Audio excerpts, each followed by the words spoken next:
Bismillahirrahmanirrahim. Assalamualaikum warahmatullahi wabarakatuh. Di rumah ada anak tidak mau sholat, sudah disuruh berkali-kali, tapi tak mau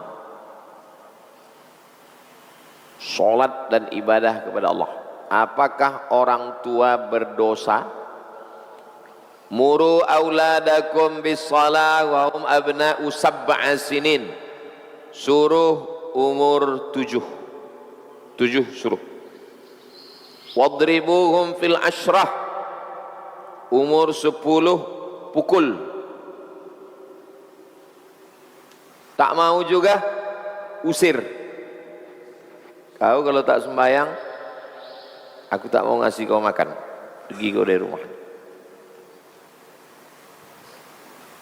Apakah orang tua berdosa? Orang tua menanggung dosa anak yang tak sembahyang, karena di bawah tanggung jawab dia. Mendidik anak dua gendang, kalau tak dia mati, kita mati. Aku berhenti mendidik kau, dua, aku mati atau kau mati. Mati kau, berhenti aku mendidik, atau mati aku, berhenti aku mendidik kau. Selama aku masih hidup, selama kau masih hidup, maka aku tak berhenti mendidik kau. Sekarang ini generasi strawberry. Orang tua tidak boleh berkata kasar, nanti mental anak terluka. Jelas. Pakar-pakar pendidikan parenting tak boleh bersuara tinggi, tak boleh menggunakan pemilihan kata-kata yang menyinggung perasaan, nanti batinnya terluka. Wih, hapus. Seorang perempuan, orang Indonesia, tinggal di Belanda, buat video vlog. Saya stres tinggal di sini karena saya nggak bisa memarahi anak. Kalau dia memarahi anaknya, jangan nangis. Didengar sama orang, dilaporkannya ke Komisi Perlindungan Anak, masuk penjara. Tak boleh menggunakan kata yang dipilih, tak boleh kasar, suara tak boleh tinggi. Akhirnya stres dia, anak nakal, tak bisa mengamuk, tak lepas, paksa mengamuk ke laki, ke anak tak bisa. Muru auladakum bis shalah, suruh anak kau sembahyang nomor 7. Wadribuhum fil ashrah, pukul 10. Wa farriquhum fil madaji', pisah tempat tidur. Kalaulah teori-teori orang barat ini betul, udah gila lah kita ini semua yang hidup Gen X. Ini Gen X nih, yang lahir 70-an 80-an ini namanya Gen X. Sekarang ini Gen Z. Ada lagi namanya Gen Alpha. Ini tak boleh disentuh. Sentuh sedikit terluka. Poin. Kalau betul lah teori mereka ini, bahwa yang dimarahi, yang dipukul itu gilo laku ini. Dipukul guru pakai rotan, ditempeleng, digundul di pondok, dipukul pakai batang sapu, kelepak batang sapu, sajadah. Sehat, bagus, bisa kuliah sampai doktor. Sekolah tak mau, cabut. Sediakan psikolog. Nah, psikolog nanya, ada apa nak? Kenapa? Nah, habis itu tanya, kenapa anak saya nih bu? Batinnya terluka. La ilaha illallah. Batinnya terluka kata kau. Bawa ke sini psikolog, biar ku lukai batinnya. Apakah di akhirat menjadi penghalang buat masuk surga Pak Ustadz?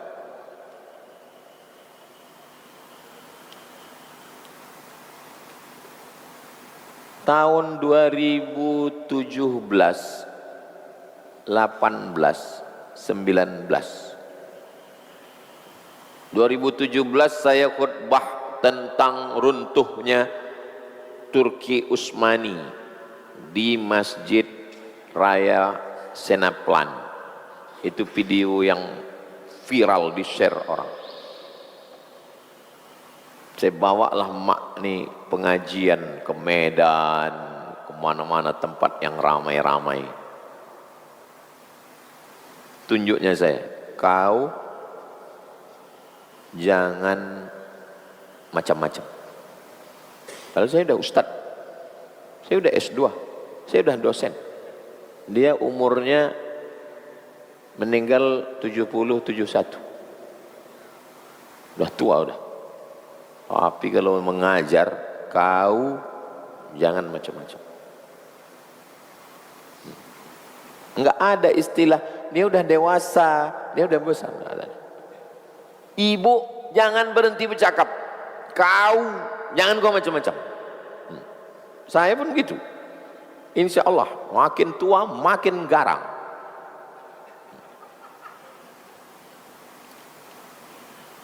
Tapi kalau udah diam mulut kita, jangan pernah berhenti. Jangan pernah berhenti merepet, mengamuk, menasehati anak-anak. Itulah lagi yang tinggal ditakuti. Kalau tidak, habislah, tak ada remnya dunia ini. Nauzubillah. Dimasukkan ke pondok udah, diajar sudah, dididik sudah, dinasehati sudah, jahat juga didoakan. Malam didoakan. Jangan tinggal tahajud malam. Bacakan Al-Fatihah, hembuskan ke kepalanya.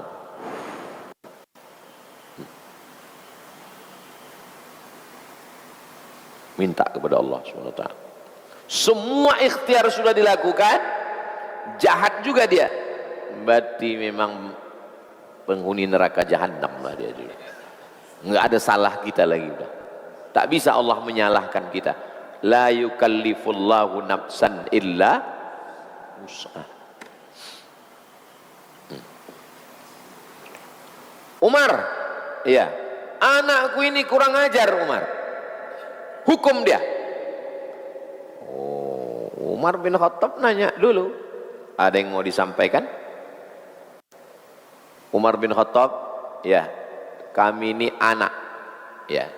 Apakah kami anak ini punya hak? Kata Umar, ya, kalian punya hak. Apa hak kami? 3. 1, carikan ibu yang baik. 2, nama yang baik. 3, makan yang baik. Maknya baik, namanya baik, makannya baik. Kenapa maknya baik? Oh, maknya ini nanti yang akan merepet. Mau pulang jam berapa? Nih maknya baik. Namanya baik. Nama nilai yang akan dipanggil dari pagi. Ya Hasan, ya Hasan, ya Hasan, ya Hasan. Baik, baik, baik, baik. Kalau baiknya besar, Hasan. Kalau baiknya kecil, Husain. Husain baik kecil. Muhsin, memperbaiki. Namanya baik, makanannya baik. Ihsan, baik. Kenapa makanan mesti baik? Makanan semangkok masuk ke mulut jadi setetes darah. Setetes darah masuk ke jantung, dari jantung naik ke otak. Otaknya baik, matanya baik. Otaknya baik, telinganya baik. Otaknya baik, mulutnya baik. Tapi kalau udah 3, emaknya tak baik, namanya tak baik, makanan tak baik. Yang capek siapa? Guru. Makin kurus guru-guru di Az-Zahra. Guru mengaji, 15 orang mengaji malam. Kalau anak ini tak baik, stres orang untuk mengajar, tak baik. Nauzubillah.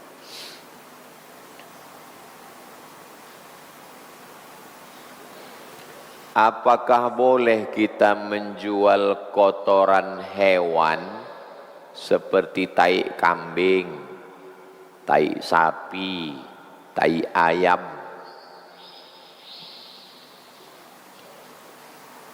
Kalau ada orang menjual satu karung tai ayam untuk pupuk pohon-pohon ini, yang dibeli itu bukan tainya, yang dibeli itu adalah jasanya. Jasa dia mengambil, memasukkan ke karung, mengikatkan tetes puluh keringatnya itu tai ayam. Tapi jangan logika ini ke babi. Kau jual babi? Enggak, itu jasanya. Nah, ini tidak berlaku kepada semua. Jadi menjual tai ayam untuk pupuk hukumnya mubah, karena yang dibayar itu bukan tainya. Maka jangan tulis itu jual beli tai, buat jual beli pupuk kandang. Sebetulnya pemilihan kata bahasa itu untuk menghindari yang haram tadi. Itu logika hukumnya. Keringat dia mengurus baunya itu yang dibayar kompensasi. Mubah hukumnya. Al aslu fil asya, hukum segala sesuatu al ibahah, boleh. Kapan dia menjadi haram? Ketika datang dalil lain yang mengharamkannya. 3. Yang pertama, mahrul baghi. Mahrul baghi hasil kompensasi dari seks. Maaf cakap. Mahru artinya duit, baghi perempuan nakal. Mahrul baghi. Hulwanil kahin. Hulwan manis, kahin dukun. Manis-manis dukun. Karena dukun ini kerjanya tak keras, tak berkeringat, maka duitnya itu disebut dengan hulwan. Dalam hadis Nabi, hulwanil kahin, duit dukun, itu tak boleh. Adapun berkeringat dia, jasa mengumpulkan kotoran hewan ini untuk jadi pupuk, maka jual belinya mubah, boleh.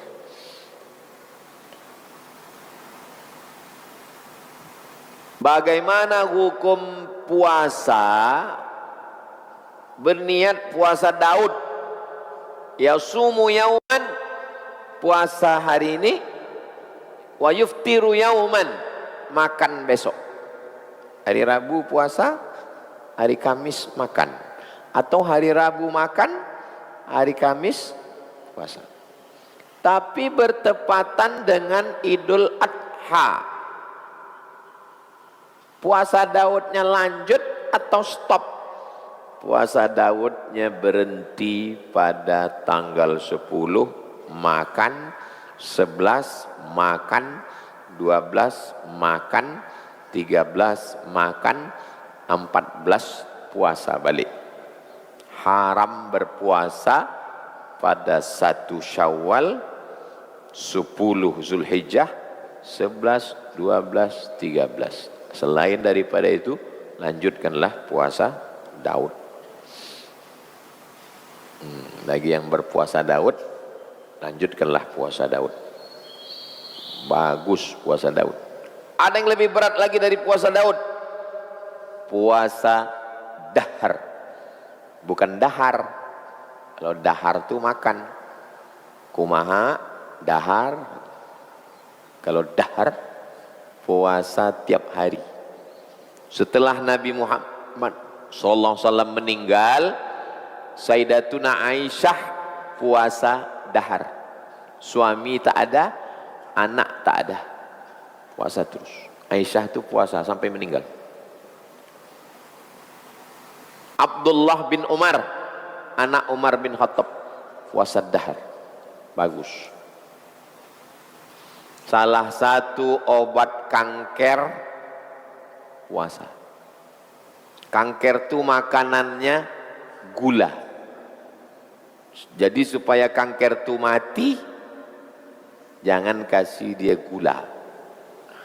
Teh gula, nasi gula, lontong gula, kopi gula, susu kental manis gula asli, tak ada susunya sama sekali. Gula yang dikentalkan, warnanya warna susu, disebut susu kental manis, gula asli. Minum-minuman kaleng gula, suplemen supaya kuat nyetir, supaya nggak ngantuk, gula. Minuman bersoda gula itulah yang menghidupkan kanker. Maka kalau gulanya kurang, sudah banyak melaksanakan terapi, buka puasa minum air putih, makan tahu, tempe, sayur, ikan, sehat, mati kanker. Kalau saya puasa terus, matilah saya Pak Ustadz. Bagus, mati kau, mati kanker terus kalian. Enggak ada orang mati karena puasa, belum pernah ada orang mati karena puasa. Sehat orang berpuasa. Saya pernah lihat video TikTok, sahabat Nabi bertanya, apa yang lebih menjijikkan dari air liur anjing? Wanita yang berkata kasar. Ini dalil atau ungkapan ulama saja Pak Ustadz? Ini bukan hadis, tapi maknanya bagus. Kalau maknanya bagus, jangan langsung dinisbatkan ke Nabi. Kebersihan sebagian dari iman. Diterjemahkan ke bahasa Arab, an-nazafatu minal iman, bukan hadis. Diajarkan ke anak TK. Anak TK hadis tentang kebersihan, an-nazafatu minal iman, bukan hadis. Yang hadis at-tahuru syatrul iman, kesucian itu setengah dari iman. Maksudnya kesucian berwudu setengah dari iman. Sholat, iman itu sholat. Dari mana Ustadz mengambil dalil iman itu sholat? Innallaha la yudhi'u imanakum, Allah tidak menyia-nyiakan iman kamu. Tengok tafsirnya, sholatakum. Wudu setengah dari sholat, karena kalau tidak sah wudunya, batal sholatnya. Bunyi hadisnya, at-tahuru syatrul iman, bersuci itu setengah iman. Itu hadis. Tapi jangan katakan an-nazafatu minal iman. Itu kata-kata hikmah, bukan hadis. Jika ada seorang istri bekerja mencari nafkah, suaminya tidak bekerja, sebelum menikah status istri dan suami adalah janda dan duda, membawa anak masing-masing. Janda membawa anak, si duda membawa anak. Nikah mereka, si duda tak bekerja, si janda bekerja. Pertanyaan, apakah wajib istri membiayai anak si suami sedangkan hanya dia yang bekerja? Si suami ngomong ke istri, si suami bercakap ke bininya, aku sebagai suami wajib mengasihi kau dan anak kau dengan aku dan anakku dari biniku. Aku wajib mengasihi 5, makan kalian, pakaian kalian, tempat tinggal kalian, pendidikan kalian, perhatian. 5. Karena aku tak sanggup, karena aku sedang tidak dapat kerja, maka ku pinjam duit kau. suami meminjam duit istri. Tulis Al-Baqarah 282. Ya ayyuhalladzina amanu, hai orang beriman, idza tadayantum bidainin, kalau kamu menjalin transaksi hutang piutang, ila ajalim musamma, sampai batas waktu tertentu, faktubuh, tulis. Ku pinjam duit kau untuk 5, makan kalian, pakaian kalian, tempat tinggal kalian, pendidikan kalian, dan untuk perhatian, untuk bawa jalan, untuk shopping. 5. Si istri mengasih, ini bang, pinjam. Itu nama akadnya pinjam. Kalau istrinya ngomong, tak usahlah kau pinjam, ku kasih aja ke kau, namanya sodakoh. Jelas? Kalau pinjam, bayar. Kalau kata dia sodakoh, ini sodakoh aku ke kau, halal. Yang membedakan antara Islam dengan tak Islam itu apa? Akad. Akad. Maaf cakap. Yang membedakan antara nikah Islam dengan tidak itu di mana letaknya? Akad. Berpindahnya barang punya bapak ke saya, akad. 1, ku beli. 2, ku pinjam. 3, sebagai zakat. 4, sebagai infak. 5, sebagai wakaf. Berpindah barang bapak ke saya, apa akadnya? Makanya kalau ada jamaah, Ustadz, ini ada duit, apa akadnya? Akadnya wakaf. Tulis, wakaf.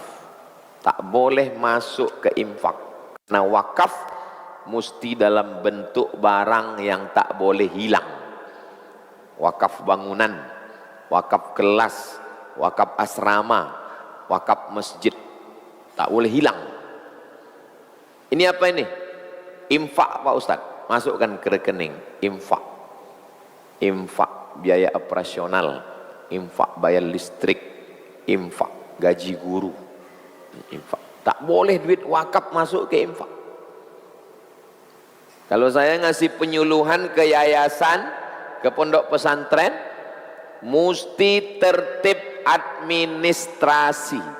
Rekening tak boleh 1, seminim-minim rekening 3. Infak, biaya operasional, wakaf, bangunan masjid, asrama, kelas, zakat. Tak boleh 1, nggak boleh disatukan ini. Ustadz mesti tertib administrasi. Jangan disatukan wakaf, infak, zakat. Di akhirat nanti kita di dunia ini asik berceramah. Pejabat masuk neraka, orang kaya masuk neraka. Pas di neraka, lebih sama semuanya. Ustadz di sini juga. Itulah salah administrasi. Malu, dibuatkan orang memenya. Wajah Ustadz ketika sama-sama masuk neraka katanya. Apakah berdosa apabila istri tidak jujur dengan keuangan yang dimilikinya? Istri bekerja, dapat gaji 1 bulan 5 juta. Bulat duit itu hak milik dia. Tak ada milik suami di situ. Terserah dia duit itu mau dibakarnya, mau dibuangnya, mau dicampakkannya, mau dikasihnya ke emaknya, ke ayahnya, itu duit dia. Tapi sebagai istri yang beradab, dia ngomong ke suaminya, bang, ku transfer duit nih ke emakku ke kampung ya bang, kau sebagai suami tinggal mengangguk aja. Karena bini kau beradab, itu bukan minta izin, dia tak perlu minta izin karena duit itu duit dia, tak perlu dia minta izin karena duit itu duit dia. Tapi karena dia beradab, dia mengaji, dia ngomong, bang, ku kirim duit ni ke ayahku ya, kau tinggal mengangguk aja. Jadi deh, bang, ini gajiku 5 juta, ku simpan 2 juta untuk persiapan, yang 3 ini pakailah sementara kau dapat kerja. Itulah pentingnya belaki mengaji. Kau nikah sama orang kaya, rezeki kau tak bertambah, karena rezeki kau sudah tertulis di Lauhil Mahfuz. Kau nikah sama orang miskin, rezeki kau tak berkurang, karena rezeki kau sudah ditetapkan Allah. Tapi kalau kau nikah sama orang soleh, rezeki kau berkah. Hai anak perempuanku, kalau kau nikah sama orang kaya, rezeki kau tak bertambah. Kalau kau nikah sama orang miskin, rezeki kau tak berkurang. Tapi kalau kau nikah sama orang soleh, rezeki kau berkah. Aku tak punya anak perempuan, tapi santri-santri itu saya ajarkan untuk tahu, mengerti, faham. Menikahlah dengan orang yang faham agama. Kalaupun dia tidak bisa membahagiakanmu, paling tidak dia tidak menzolimi. Tapi kalau kau menikah dengan Fir'aun, sudahlah kau tak bahagia, kau teraniaya. Waspadalah.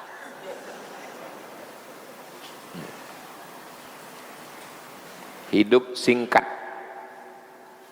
hidup pendek. Jangan hanya karena status, takut cakap orang, lalu teraniaya. Jadilah perempuan yang independen, bebas dan merdeka, menentukan pilihan untuk beribadah kepada Allah Subhanahu wa taala. Laki-laki itu menjadi imam, dia yang membimbing, dia yang mengajak sholat, dia yang mengajak pengajian, dia yang mengajak baca Quran, dia yang mengajak berzikir. Tidak membimbing, tidak mengajar, tidak masuk pengajian, tidak baca Quran, duit kau pula diambilnya, pakai narkoba, berselingkuh. Lalu dengan ringannya dia berkata, sorgamu di bawah tapak kakiku. Pembodohan luar biasa. Perempuan jangan mau teraniaya. Anak-anakku, kalian 3 tahun mesti hafal Quran. Setelah hafal Quran, tahun ke-4 kalian belajar baca kitab. Tahun ke-5 kalian membaca kitab. Tahun ke-6 kalian mesti punya life skill. Pandai membuat brownies, pandai memasak, supaya bisa buat kuliner, bisa buka rumah makan, asam podeh, asam baung. Pandai membuat rendang dibungkus, dijual. Kalian mesti S1. S1 wajib. Supaya kalian bisa buka rumah Quran. Supaya kalian menjadi perempuan yang independen. Supaya kalian punya karir. Kalau dapat kalian laki-laki soleh, alhamdulillah. Kalau dapat kalian laki-laki hantu, kalian tak takut ditinggalkannya sendiri. Karena kalian perempuan yang berdaya. Begitu saya mengajarkan anak-anak santri. Kalau ada ayah kalian, datang laki-laki meminang kalian, dia memutuskan. Tapi kalau ayah kalian tak ada, datang dia meminang kemari, walinya wali hakim, aku yang menengok dia. Tak ku tengok kayanya, tak ku tengok kuasanya. Tapi kalau dia bisa membimbing kalian, bisa membuat kalian bahagia, nah itulah yang akan membawa kepada ridho Allah Subhanahu wa ta'ala. Ajarkan anak-anak perempuan untuk tidak bodoh, untuk tidak dungu, untuk tidak diambil duitnya, diambil kehormatannya dan kemuliaannya. Itulah kaji kita subuh ini. Ini cemarah Ustaz ini, enggak. Memang begitu bawaannya. Ala hazihin niyah al-Fatihah.